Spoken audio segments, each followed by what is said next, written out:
So I've just come out of the prison at Bronzefield visiting Amu Gib, someone who is on hunger strike on day 32. It's been a really emotional experience watching them. Looked at the face, the cheekbones were sticking out, eyes had sunken in, really frail, visibly frail, someone who'd really been neglected by the prison system. I mean, when someone's on hunger strike for 10 days, the prison refused to even acknowledge the fact that they were on hunger strike and refused to even give them the medical care for the first 10 days. With anyone on hunger strike, within 6 hours, the pangs of hunger start and the pain starts. For them to be ignored for 10 days, it's an overbearing of the prison system.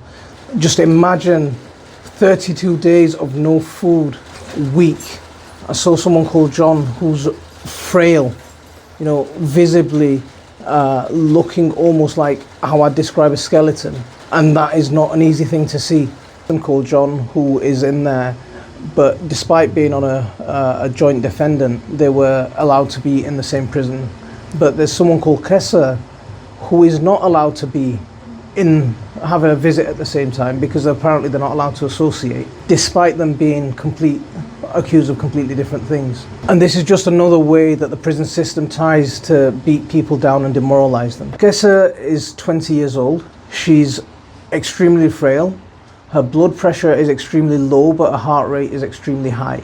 And this is a really risky position to be in. For a young person, probably the youth is what's keeping them going. But, you know, an older person would signal, you know, get to hospital straight away. Despite her GP, her doctor saying that she needs to be treated in hospital, the nurses are restricting her getting to the hospital. We were told about guards perpetrating acts of violence. Now, right in front of our eyes, we saw a prison guard trying to be overbearing.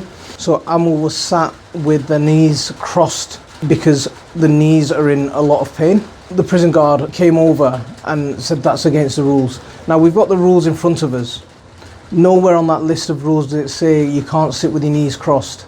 So that was just an extra layer of violence, an extra layer of persecution that the prison guards were playing, just to try and demoralize people. This kind of oppression by the state, when we have people who are political prisoners, these are political prisoners, and they're being held for taking a political action. Without trial, these people should be bailed, and when it comes to a trial, there should be a fair and just process.